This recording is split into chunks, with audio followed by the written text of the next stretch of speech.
Hi, I'm Leanpub from Leanpub, and in this episode of the Leanpub podcast, I'll be interviewing Dan Holloway. Based in Oxford, Dan is an administrator by day and an innovator, researcher, creative consultant, coach, campaigner, and communicator by calling. He is also a blogger and the host of the self-publishing news podcast with the Alliance of Independent Authors. You can follow him on Twitter at AgnesCazShoes and check out he's also on Blue Sky now, and check out his website at the website at selfpublishingadvice.org/author/Dan Holloway. In this interview, we're going to talk about what Dan's been up to since he last appeared on the podcast last year, when we did another sort of year in review episode. Many of the developments and controversies in the world of books, publishing and self-publishing in 24, and what Dan sees coming for us in the industry in 2025. So thank you very much, Dan, for being back on the Leanpub podcast for a year in review episode. Thank you. It's always good to be here. As I always say, I always feel really unprepared because it's been such a big news year. It feels like I've completely forgotten anything to do with January or even probably anything to do with November. Yeah, I've been reviewing your posts from the year, like your podcast episodes, and this your accompanying posts from the year. So hopefully, with the help of the headlines and the links, we'll be able to jog your memory for anything. But for anyone watching or listening, Dan does publish quite regularly. They're really good, sort of 10 to 15 minute segments about what's going on in the book publishing world. It's a really great way to sort of keep up with things without getting overwhelmed, kind of episode by episode.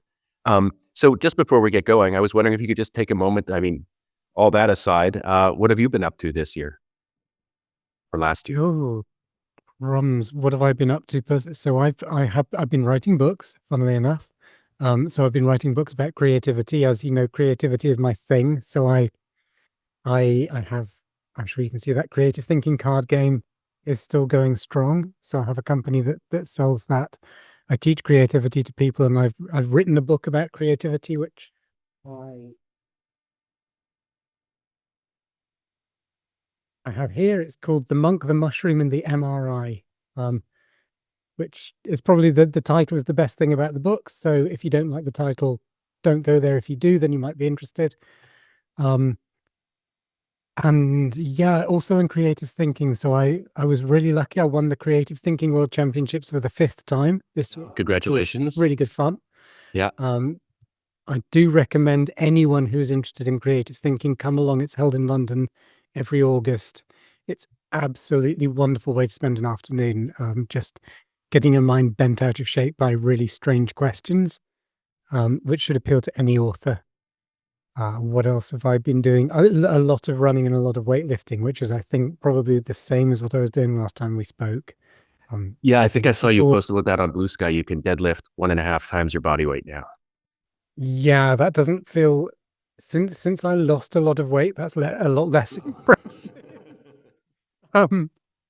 Which means it's still only just about 115 kilos, which is not a huge amount, but it's good. It's good to stay strong at 50 something. It's good. It feels like it's actually doing my bones good. Keeping your brain and your body strong, that's a feedback effect there as well, which is one of the secrets if there's secrets to health to be spoken about on podcasts, that's one of them. Keep your brain and your body healthy. Yeah, and absolutely. You'll be doing well. Which is interesting because the Creative Thinking World Championships is part of the Mind Sports Olympiad, which is now sort of co-sponsored by ASICS, the running shoe manufacturer, as part of their Healthy Mind and Healthy Body initiative. So yeah, people are starting to realize this. Oh, that's fantastic to hear. A little bit of a step beyond just, kind of invoking competitive sports and things like that for what you should be thinking about in a running shoe. Oh yeah, that's a controversial topic. That's more controversial than AI and writers, is what you should think about in a running shoe. It definitely is. But we'll be covering as how controversial AI continues to be in the book publishing world for sure. I mean, there's so many touch points. The hard part will be to try to maintain some coherence about it. But before we do that, so one selfish thing I wanted to ask you about, and hopefully this is something you'll remember. So some time ago, I started seeing something about, I think from Nate Hoffelder, posts or tweets or what have you about WordPress. There was a big WordPress controversy this year, which mattered for authors, particularly for self-published authors, because WordPress is such a popular platform for their author websites. And in fact, there are people like, I believe Nate, had a business, sort of making author websites and stuff like that. So there were people on that level as well.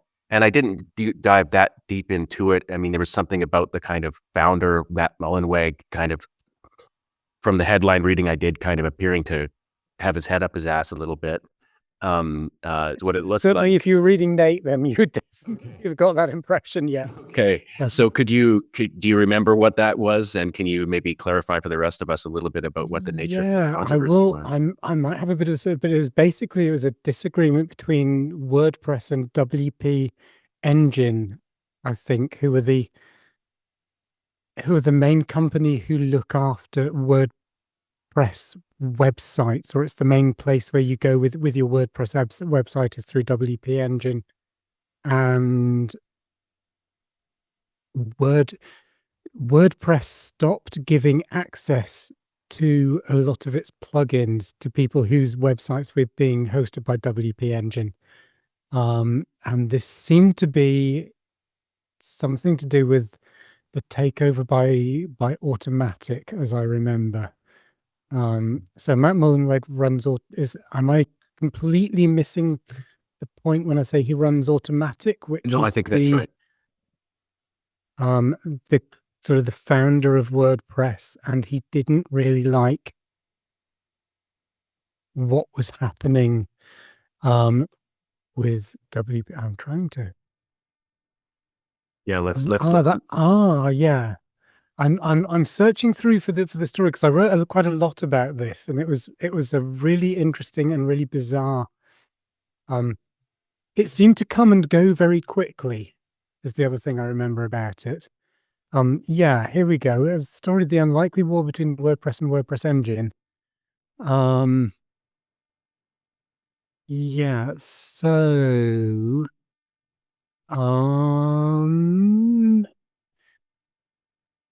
yeah, it was yeah, so it was WordPress. WP Engine were trying to save server space. That's what it amounted to. So they were trying to cut down the functionality of WordPress sites to make them leaner, which would appeal to you. And Matt Mullenweg decided that he didn't like this. This was taking away the ethos of WordPress. And so he stopped giving them access to a load of functionality and plugins. And that meant that anyone who was being hosted through WP Engine couldn't use the kind of functionality they needed, especially for sales, and shopping carts and so on. Yeah, and I think it's kind of been sorted out. Am I right in thinking they gave each other deadlines, the deadlines came and went and nothing really happened, is my understanding? Yeah, it feels like it definitely isn't the controversy that it was for sure, one way or another. For anyone sort of watching or listening, like, the reason these things can be so take the form that they do is that, say a company, there's a platform, in this case it's WordPress, but just think of a generic kind of platform that people can build things on. You get these companies that go and build things on those platforms. Those companies that have built on the platform can become very successful in their own right. They can have huge fan bases. And in this case, people whose creativity and their hobby or their livelihood might depend to some extent. They might have paid a lot of money for that third-party services use of that platform. And then basically when the sort of like platform itself kind of comes down on those third-party creators, the people affected can feel very kind of like Monty Python foot, kind of, foot of God kind of came down on you. And that's very scary, but not only in itself for whatever the particular thing is, but because it seems arbitrary. And then you just have to, it's just this great reminder that if you don't run the platform, you don't run the business.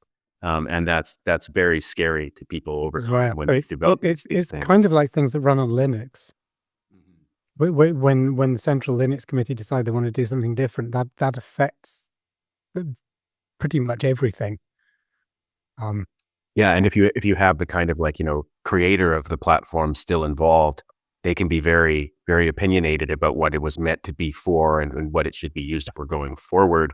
And so, and they're not all, the thing about it is they're not always wrong either. He's a, figure of his own sort of ill repute in his own way. But Henry Ford's old thing, like if I asked people what they wanted, they'd say a faster horse. And that when the big kind of platform founder might come down, it might be along those lines of like, you guys think what you want is a million widgets. But this is actually just kind of creating some kind of spaghetti code underneath everything. And like, why should we spend all of our time supporting these weird, strange edge cases that you've developed for us that you're asking us to fix? But I think if I remember correctly, it's sort of the other way around. Like he was asking them to do a bunch of stuff, something along those lines. Yeah, he was. Yeah, they wanted to simplify. He said that like the value of WordPress is in all the different stuff it can do. But they were being commercial, I think, because it takes a lot of server power to do those things. Right. And I think it was because they were getting more commercial, and wasn't it tied to a potential IPO or something like that even? And because a lot of this stuff happens when you get potential IPOs coming up and companies suddenly realize they have to make money. I didn't go that deep into it, but that would definitely sound like the kind of thing that would set off alarm bells too, if you're the sort of protective creator of a platform as well, that you don't want to milk another cliche, the tail wagging the dog kind of thing. And you don't want getting taken over that way. Well, that's very good. And we'll have articles, we'll have links to the articles in notes and things like that for everyone to find them. But that was the first controversy I wanted to ask about, because it was the one that sort of like puzzled me the most in a sense. I think it got blown up because it coincided with conference season as well, and this happens a lot in the tech world.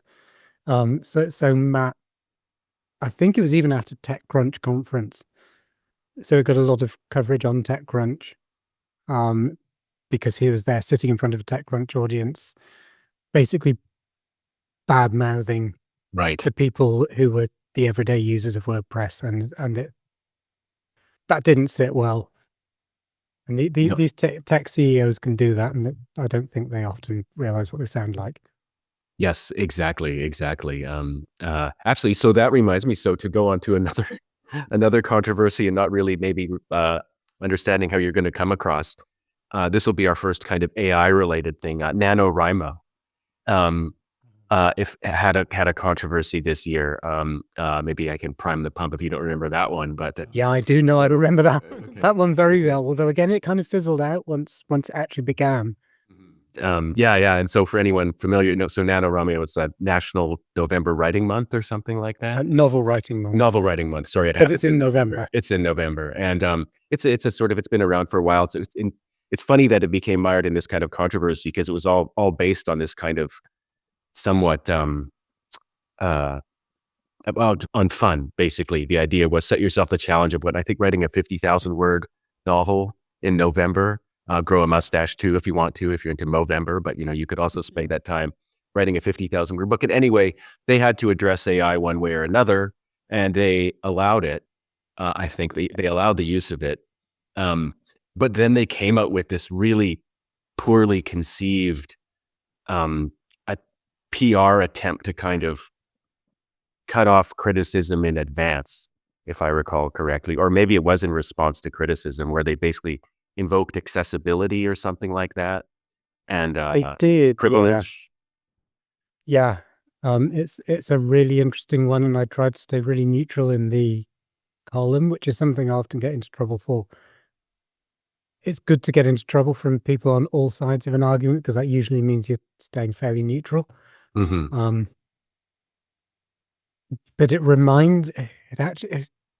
AI in general reminds me a lot of another of the things that there's been a lot of controversy around this year, which is the Internet Archive. Again, there's always controversy around the Internet Archive, because you do have this sort of alignment between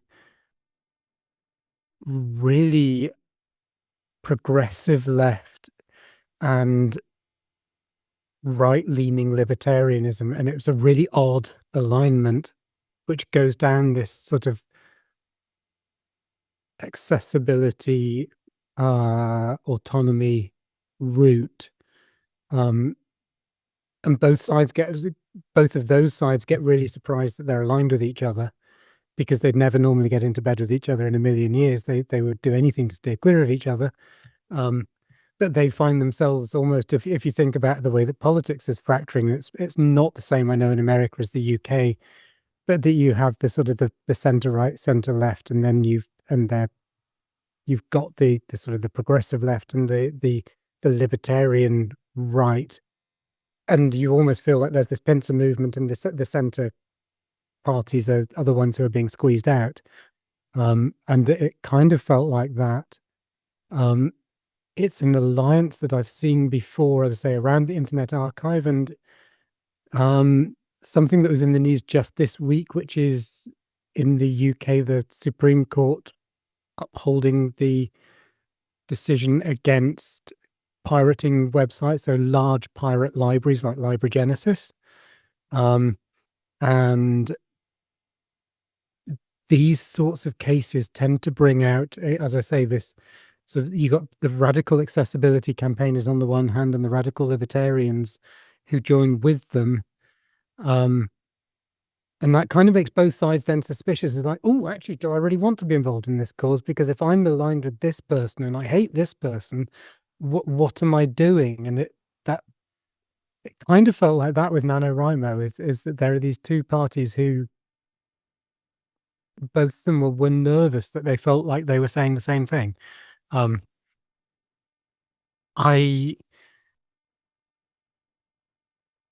kind of feel it sounds strange sometimes when writers, and I know why they do it, but a lot of writers seem to jump against the accessibility cases, but only in certain cases. So there are things, I'm sure you have them in the US, I think, because I think actually Nate curates his local one, so I'm sure you do, called Little Free Libraries. Oh yeah. Which are these little like post boxes and so on street corners where people put books and people swap books. And these are absolutely great and writers love them. And yet copies of repositories of PDFs where billions of people can download them who would never otherwise get access to books, writers hate them. And that feels really strange to me, looking in and trying to be neutral as a journalist. It feels as though when writers complain about people talking about them denying their privilege, it feels like, do you not quite see what this looks like?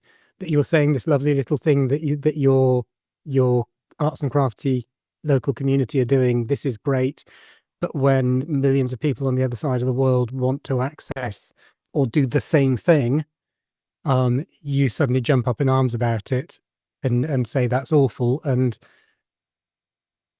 you need a more nuanced argument. Otherwise, it just looks as though this is literally the embodiment of privilege. Yeah, that's so well said, and it reminds me of another kind of, just to throw another kind of complication into the mix, specifically when it comes to the issue of accessibility. It's one of those issues that people who actually don't have any interest in it at all will appropriate and then deploy to serve other ends. And so I'm thinking very, very locally about, so where I live in Victoria in British Columbia, there's a place called, it's by the ocean, and there's a beautiful kind of promontory called Clover Point. And at some point, maybe in the 50s or the 60s, people had different notions of progress then, and they decided to pave it all with asphalt and make it into a parking destination. They turned this beautiful piece of land along the ocean into a parking lot, cutting in half a kind of like beautiful oceanside trail and stuff like that. And anyway, a couple of years ago, people finally decided to put up some bollards and sort of secured 90 meters of it for people to walk around on and have picnics and sit on, benches to look at the ocean. And a lot of the people who regarded this as a terrible injustice, because there's this one favorite parking spot they had that they always like to go to, invoked accessibility. Oh yeah, the problem we have with like pedestrianizing this deadly kind of ugly parking lot is accessibility. We're really worried about accessibility. And it was very bad faith. But it's sort of like accessibility in particular, I just bring it up as one of those things that people who are operating in bad faith and typically kind of assume other people are as well. Like you're just using this as a cudgel to get your way in something else anyway. So I'm going to use it that way myself. And anyway, in the little that I looked at, did the NaNoWriMo thing, it looked like there was a little bit of like suspicion around there as well. Like how truly kind of, do people really mean that? Are they really concerned about accessibility here? Is it just something they're saying because they know that's a defensive move you can make? Yeah, it's a really interesting one, because I think a lot of writers from more from richer economies think they champion democracy and democratization of technology up to the point where it then radically democratizes something in a way that takes their money away. And it kind of feels, so I very much side with the NaNoWriMo organizers on this, which makes me really unpopular with my writing community. Likewise, my stance on the Internet Archive is something that makes me really unpopular with writers whenever I actually tell them what it is. Well, why don't we talk about that? So you've mentioned it a couple of, this was on my list of things to bring up. So the Internet Archive, basically, here, correct me where I'm wrong, but basically they had a bunch of, I think they purchased a bunch of paper copies of books, and then they were lending out one digital version at a time corresponding to those physical copies. And then the big publishers and all kinds of like authors groups kind of objected to this, in quite dramatic fashion, as basically just like piracy. Yeah. So yes, basically it's one of the interesting things is when they positioned themselves in spring 2020, at the start of COVID, they positioned themselves as the National Emergency Library. I'm sure you remember that. And this was seen as an absolutely fantastic thing, sort of almost universally.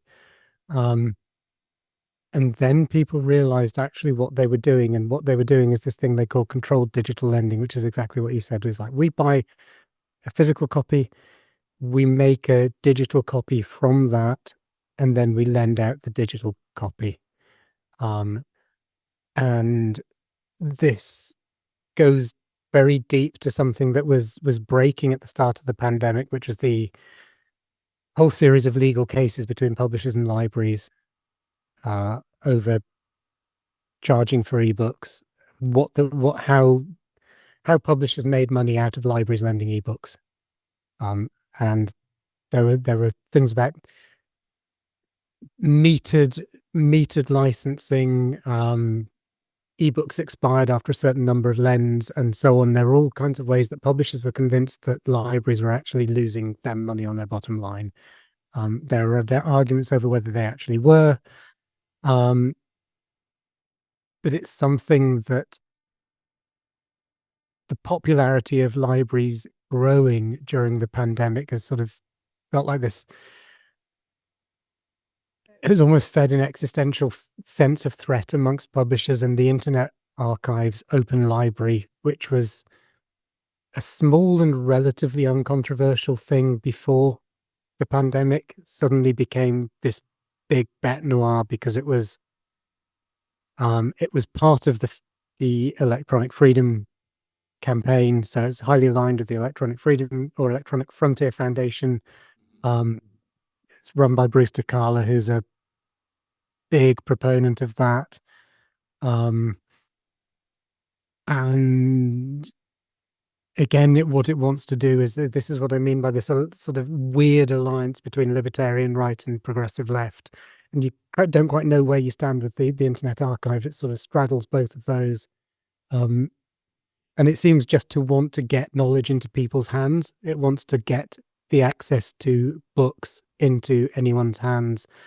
And publishers point out that someone needs to be paid for that, which is a perfectly reasonable thing to point out, that actually knowledge will dry up if people who create it don't get paid for it, because otherwise it will just become a pastime of the rich, which is what it was back in the time of novels, which is one of the things we were talking about before we came on air, is novels in the 18th, 19th century. And we don't want that to happen. We don't want it to be something that only people who are rich can contribute to is the sphere of knowledge, because otherwise we lose a whole bunch of stuff. So we need to pay people who create knowledge, but we also need to make sure that the fruits of that labor are put in as many hands as possible, so that as many people as possible can then contribute their best towards that pool. And both sides demonize each other, which really doesn't help. But the Internet Archive have lost their case. That's right. And That was the big news. That was the big news this year. Or it's not so much that they lost, but their appeals ran out. They decided not to make the final appeal. So there's an undisclosed agreement between them and the publishing industry for, as an undisclosed sum. But this feels like it's an issue that isn't going to go away, because several other stories in the last couple of years have boiled down to the same issue of what is a book. When you were talking about controlled digital lending, is I buy a physical book, I make a digital copy. Are they two books? Are they one book? So is a book the words, or is copyright specifically relating to the physical representation of those words, and then separately to the digital written representation, and then separately to the digital spoken representation? Right. Because this is something that has come up this year. It's one of the things I was going to talk about with you with audiobooks. If you remember, a few years ago, there was a big controversy when Audible, and this comes back to what we were saying about accessibility, Audible were going to introduce captions, automatic captions for their audiobooks to make them more accessible. It never came to that, because publishers were absolutely up in arms, because they said, we've sold you the rights to the audio, but not to the ebook. And what you are doing is you are making unauthorized ebooks in exactly the same way that the Open Library were making what was found to be unauthorized ebooks.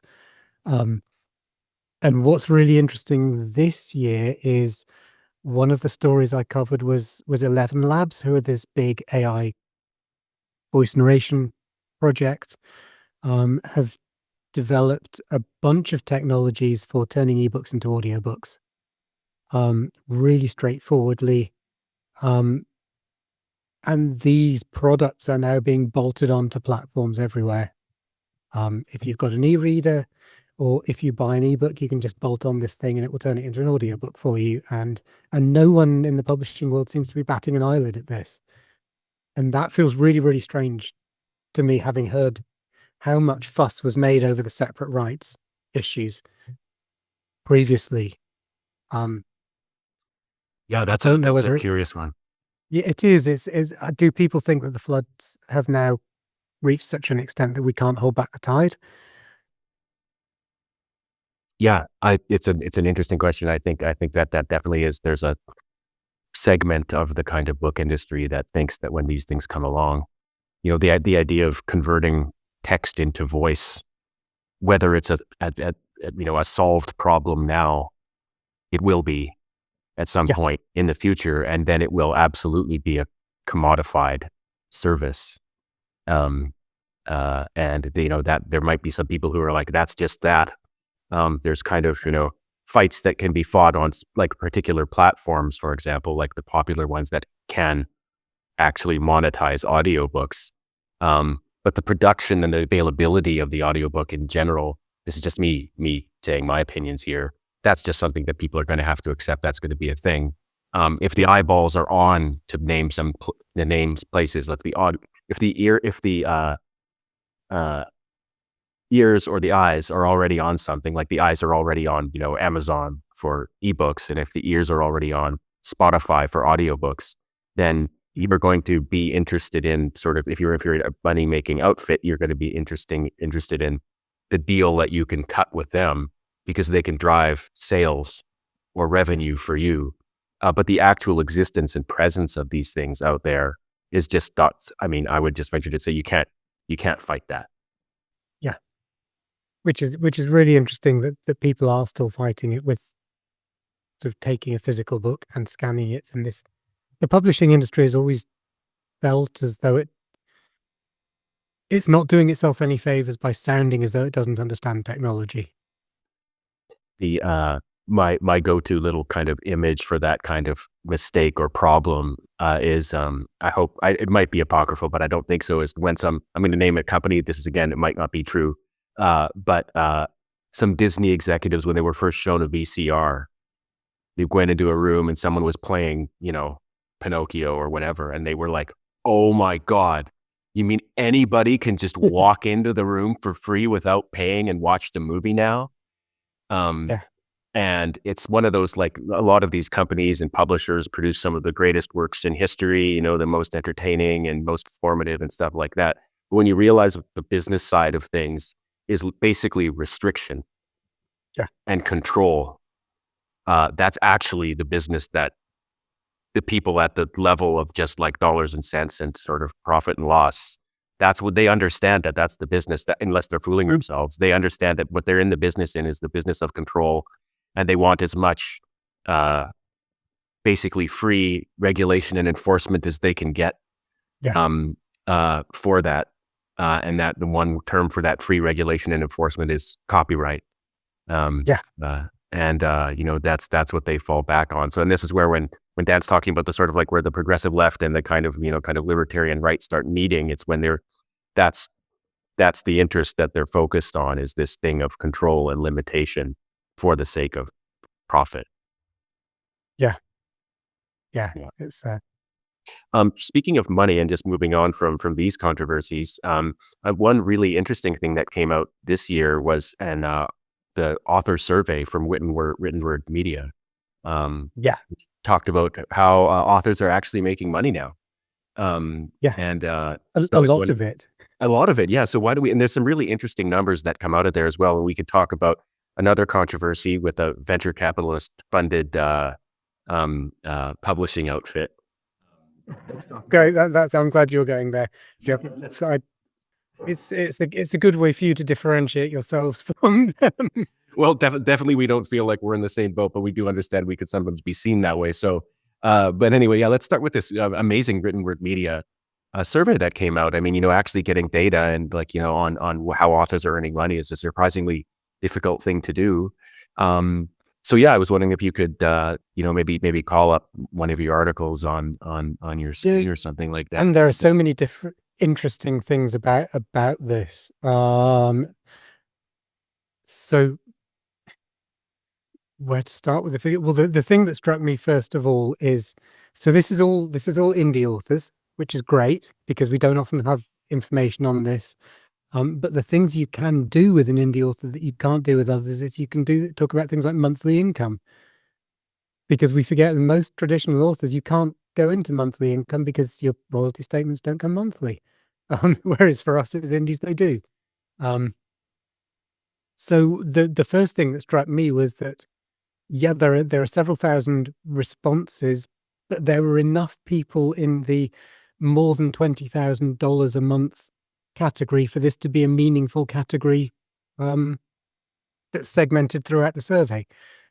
So when they're breaking things down into the habits of authors by how much they earn per month. So that's, if you think of the table, each time you've got down here is how much you earn per month, and then various different things going along the bottom.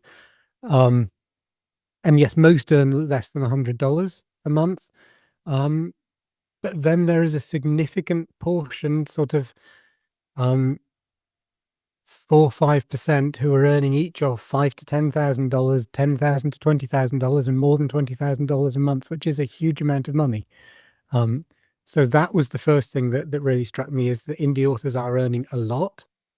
The other thing that is not surprising, but is a good reminder, is how many books this is based on.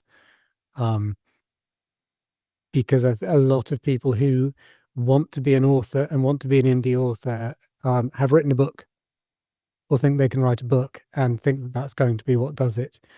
Most people who earn $100 or less a month have written 10 or fewer books, but in every other category, people have written more than 10 books. And once you get over $1,000 a month in every category, from $1,000 a month upwards, people have written more than 30 books. So it's based on a lot. It does flatten out at the top. So once you're over 50, 60 books, that's all the top 3 income brackets. But 50 to 60 books is a big backlist. So people need to write a lot in order to make this kind of money. So it's not the kind of thing to think about, I'm going to write a book and I'm going to make my fortune. I'm going almost, it sounds really awful as a creative to say I'm going to have a product line. And my product line has this many items in it.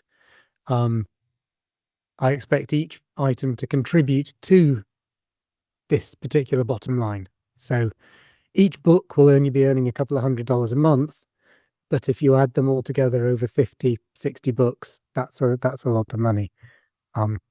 Yeah, that's sort of very well described of the survey and what like the sort of use of it. And it's interesting to see in particular. I mean, I was just actually talking with my brother before we started recording about the Department of Justice case last year about Penguin Random House and Simon and Schuster kind of potentially.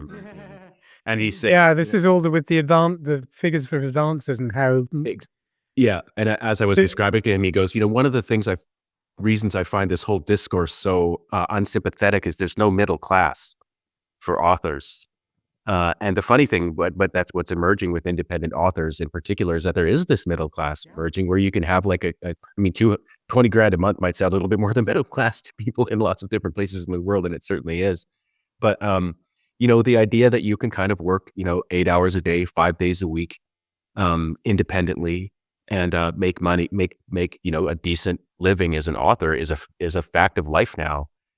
And it does mean in order to succeed, you are going to have to be creative, but you are going to have to grind like you would in any ordinary job or running any ordinary business. And then there's the other side of independent publishing, of course, is that,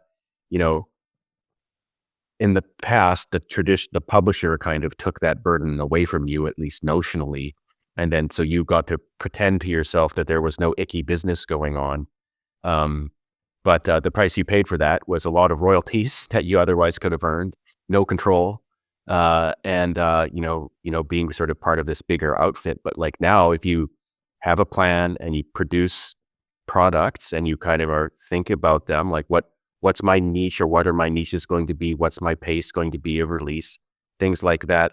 There's no guarantee, but there is a real opportunity to make a living as a writer, which to do so independently. And crucially, as you're pointing out, the thing that makes it, I mean, that I've introduced the term, but the thing that makes it middle class is the monthly income feature of it, that it's not just a kind of pot of gold every time a rainbow appears or something like that. No. And one of the really interesting other insights in here is around marketing. So this is something that I know is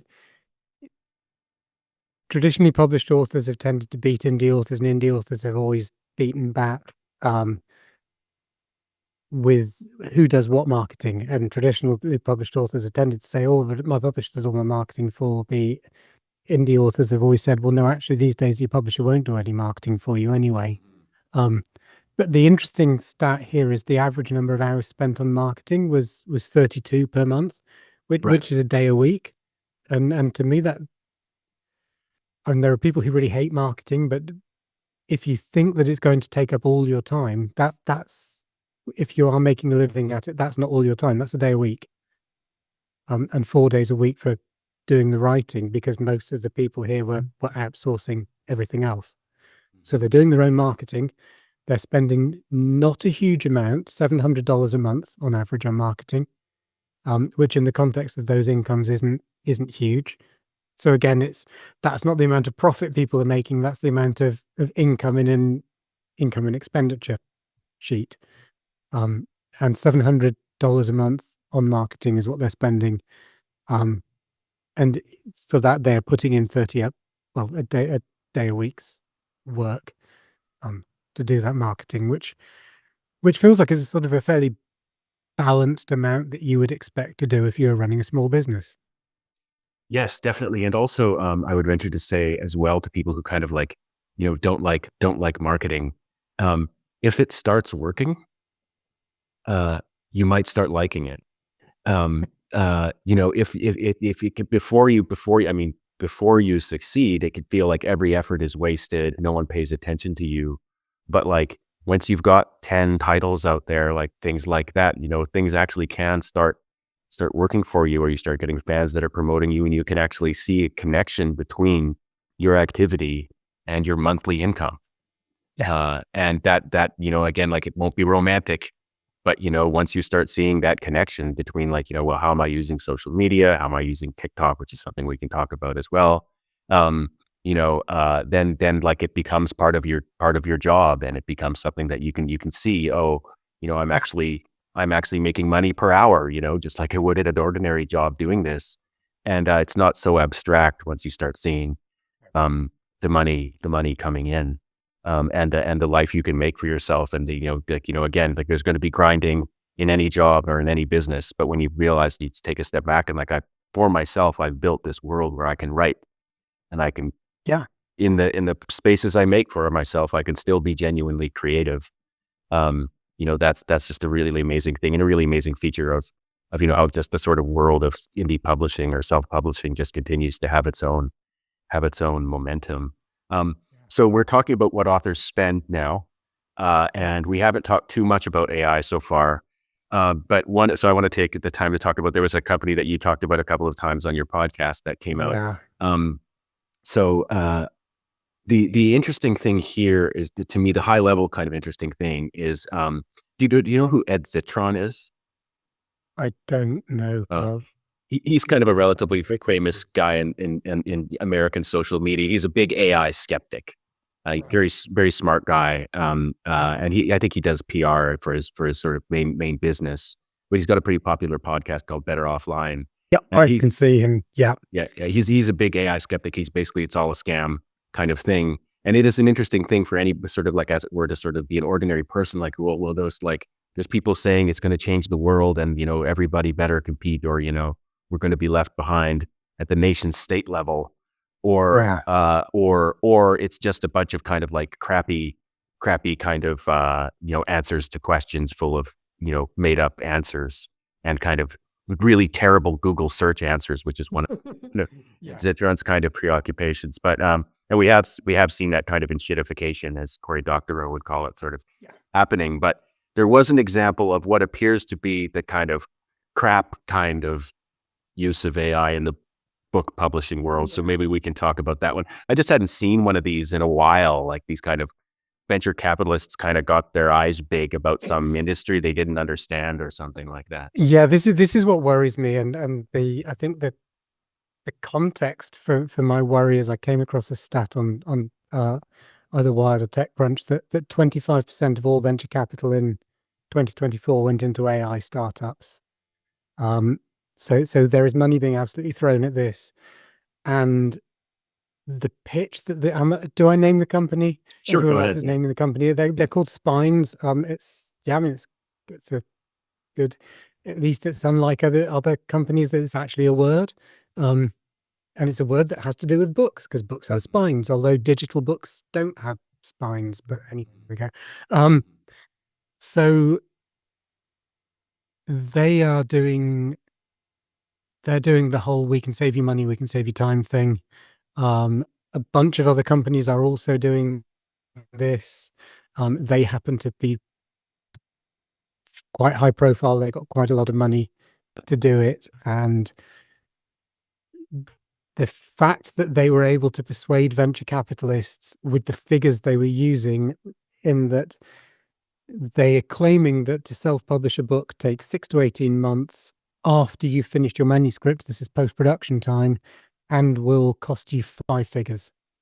And that brings us back to the written word media survey that we were looking at, which says that the most successful income bracket authors don't spend more than, it's sort of $1,500 to $2,500 on the whole suite: cover design, editing, everything like that.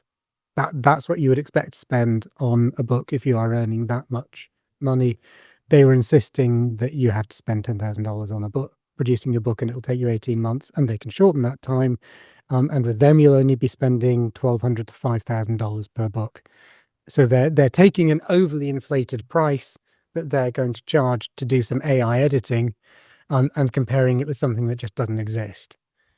Or it might exist. If it exists in the likes of Author House, who are known for their pricing, shall we say? Saying yes, yeah. So yeah, it's very interesting. I mean, from the there is a subset of people who get involved in publishing and self-publishing who do spend that kind of money for services with maybe with timelines like that. But it's a vanishingly small proportion of the people who are out there. And the first four letters there are important because they're shared with a certain other word. The first four letters are vanishing. Right. Yes. Yeah. Vanity presses and Yeah. things like that. And so there are people who do view getting into like publishing a book as a production that they're paying for. There are people who view it that way, and their name will be associated with it in some way, and they're providing the capital for this product that they're putting out there, and they might not even intend to sell a lot. They just kind of want to increase their profile and stuff like that. So there are people who do that, but to represent this as, I think the people like, who are really into the book publishing world, to hear someone represented as like, and this is the case for most books, and this is the case for most authors, or this is just the way it works, is just kind of that's just not the case.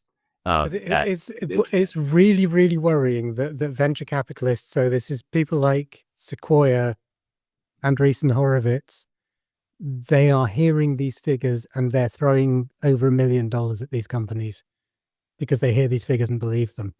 And that shows the lack. So we talked earlier about when publishers show that they don't understand technology. Mm-hmm.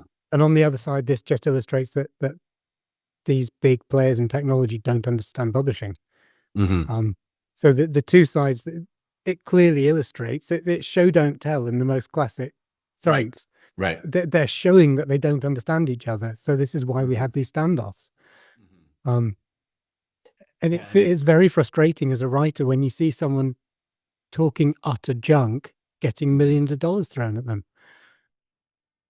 Yeah, I would say, welcome to the world of tech startups. I mean, Yeah.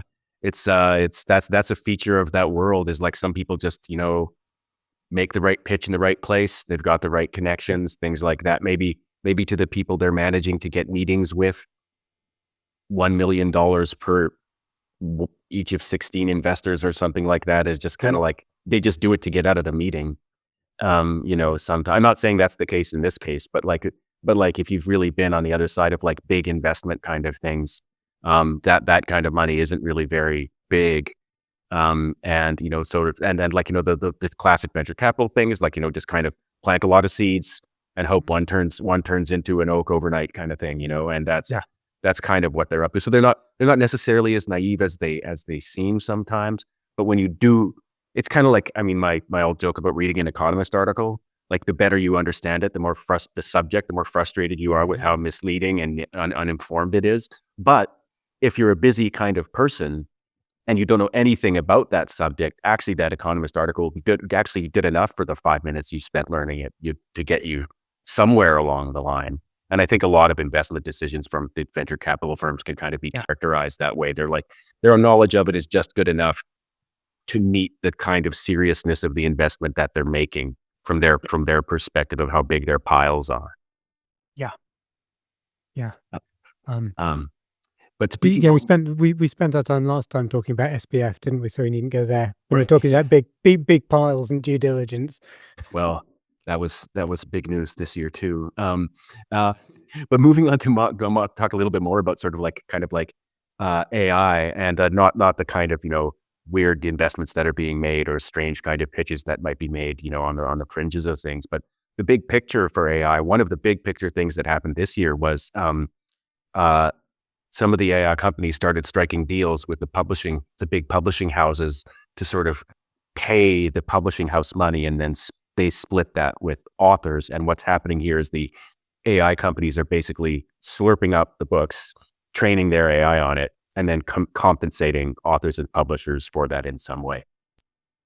Yeah, and the thing that's one of the things that's really upset authors is, or traditionally published authors, is that has tended to be thrashed out with publishers.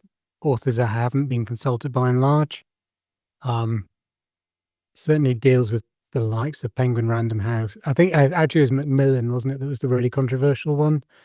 Didn't tell their authors, or their authors claimed they hadn't been told anything about the terms that had been reached. And if you don't know what the terms that are reached are, you don't know whether you're getting a decent cut of it. And a lot of it has been done with news media. So these are the largest deals, seem to be being done with news media houses, which shows that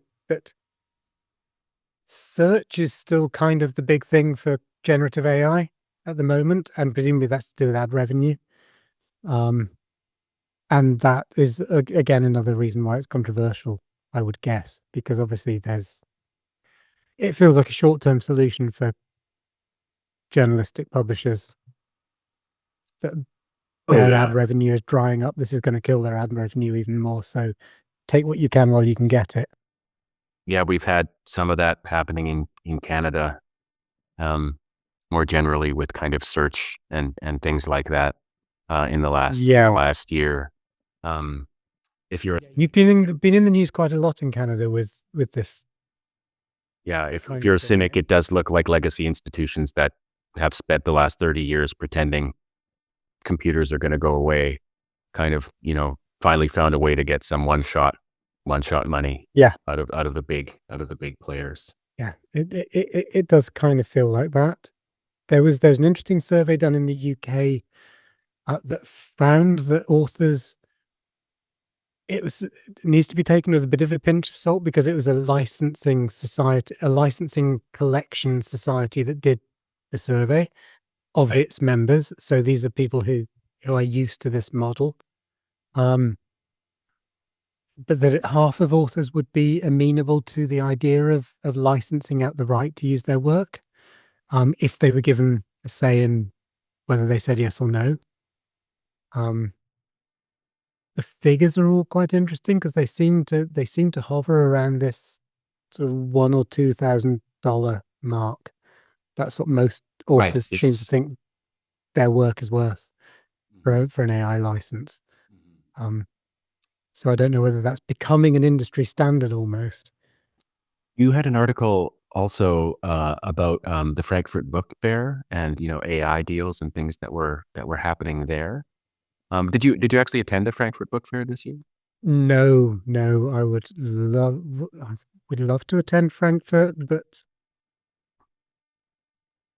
yeah, I'm not sure it's always happens in the middle of term. So being in a university, that's kind of frustrating. Yeah. I remember reading something about Wiley creating an AI partnership program where they ideally does it.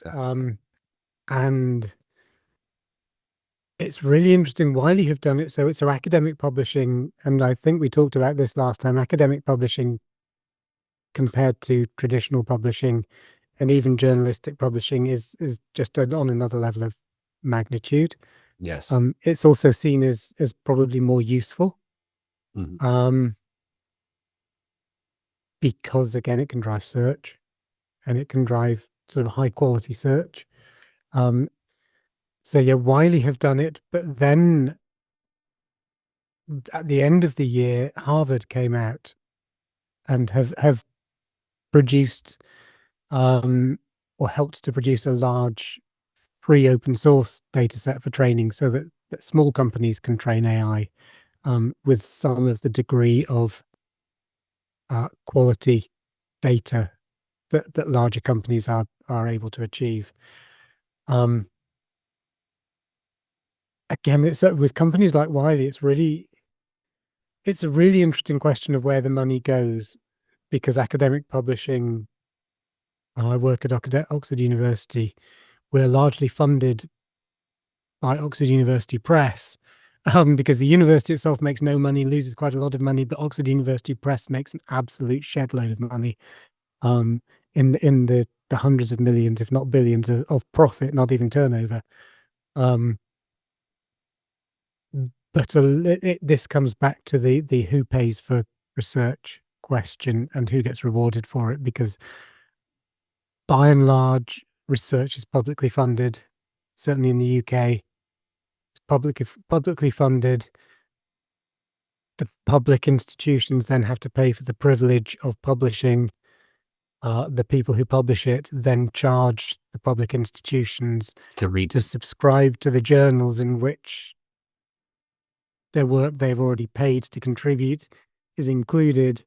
And then they're selling that research now on to AI companies and keeping all that money. The ways in which the public purse are being stretched and the tech companies are winning and research is being squeezed. I guess it's the same thing as we were talking about with open access earlier, is that this is really difficult circle to square. But it feels like academic publishers getting in there doesn't help anything. Yeah, and of course, the academic publishers would have things to say on their own end, which is like, well, if we can train AI on our journals and we can get, to a cure for cancer sooner, where does that put all of the other interests at stake here? Yeah. Where does that leave them? And then like that, Yeah, I mean, that's it's really interesting, because that's the closing. I'm sure you know the film The Internet's Own Boy really well. Maybe it's Oh no. the Aaron Schwartz story. Oh right. Yeah, no, I haven't seen it. It's a really, really good Mhm. film that I've watched hundreds of times.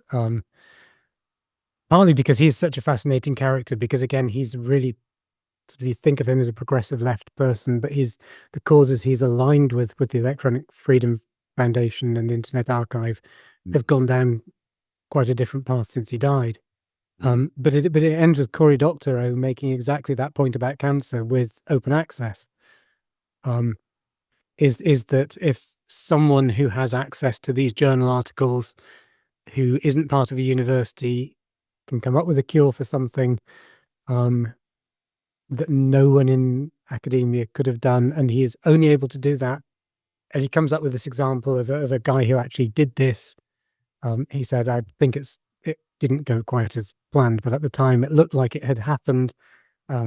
He said this guy came up with this way of testing for pancreatic cancer because he had access to these journal articles that were made available for free. If that hadn't happened, then thousands of people would be dead as a result. How do you argue with that? Like you say, and AI is a sort of, is that Yes. taken up another notch? Yeah. It's a really tricky one. It exactly is. Yeah. And actually sort of on the, speaking of access on that note, and maybe moving on to what we think is or know is going to happen in 2025 with respect to accessibility. And it's a two-edged sword, right? So a great example of that that's coming up is there's big new EU ebook accessibility rules coming out.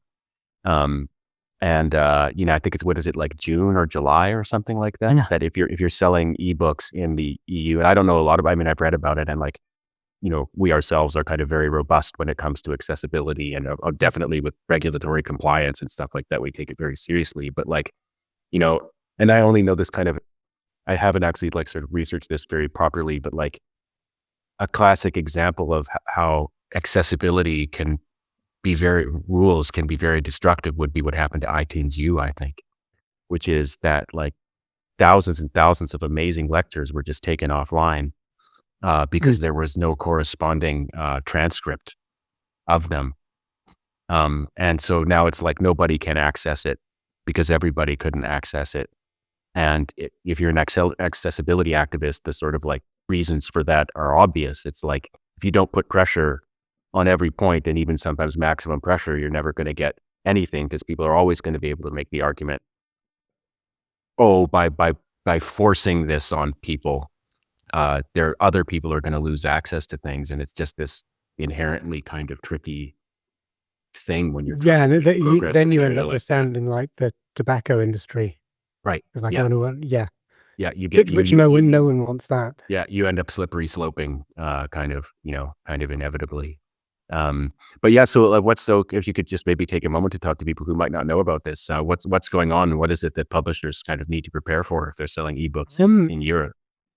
Yeah, so it's the EU Accessibility Act. It basically means that all your ebooks that are sold into the European market will have to meet certain accessibility standards.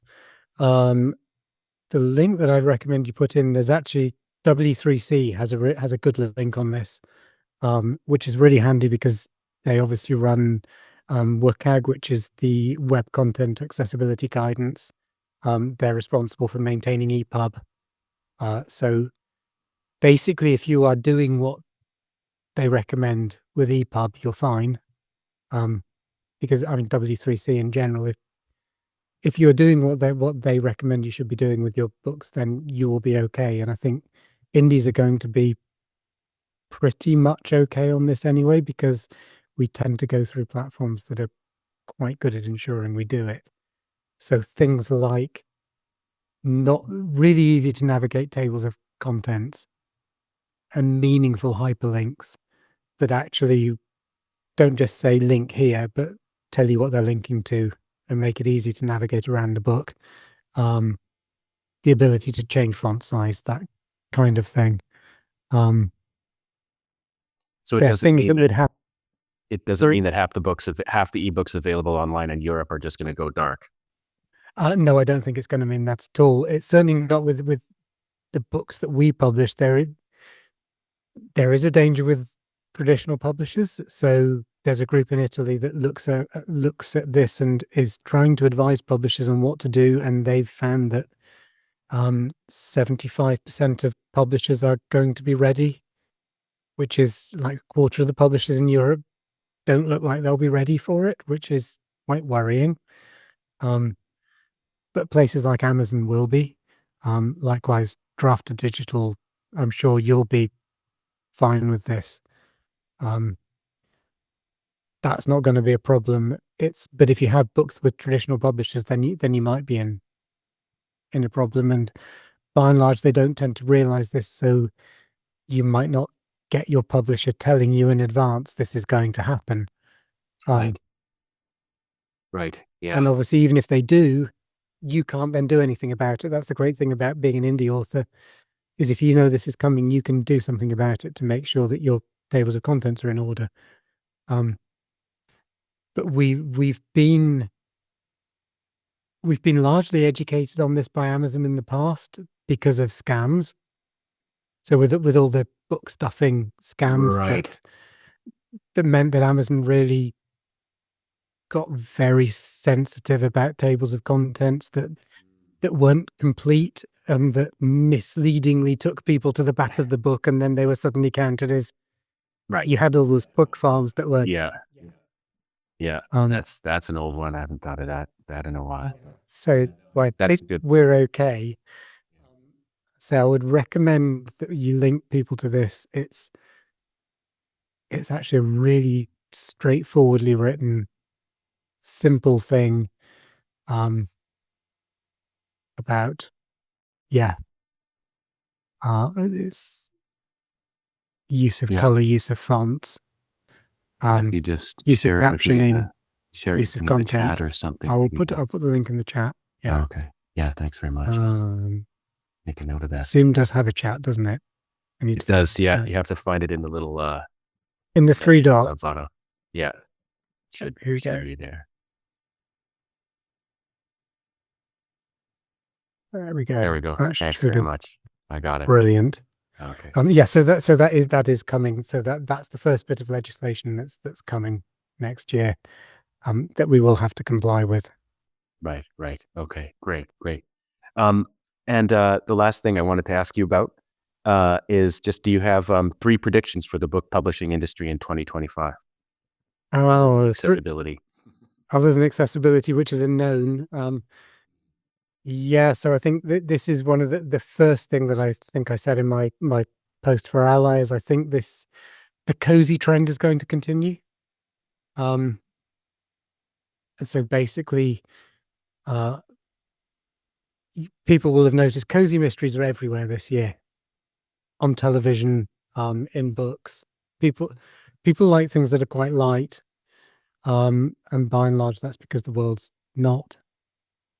It was really interesting growing up as a kid in the 80s and then as a student in the 90s. In the 90s, there was a lot of really, really dark stuff. So people remember this is a decade that opened with Silence of the Lambs, sort of ended with Seven, and in the middle you had all these really dark television series, and that kind of stuff just isn't there in mainstream media anymore.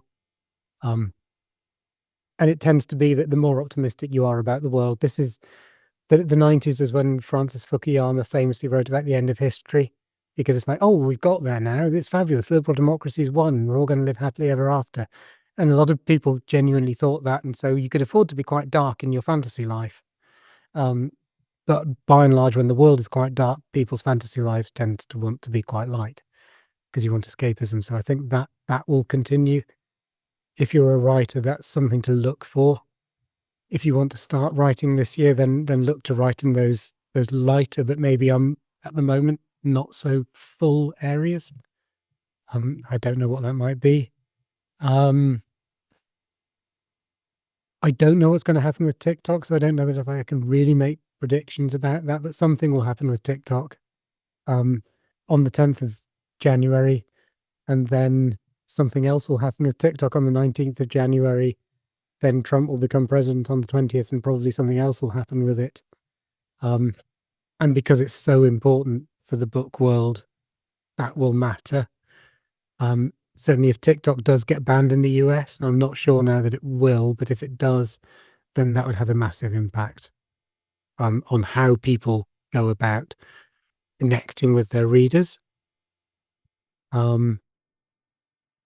But I would like to think, slightly separate from TikTok, that the trend towards physical products will continue.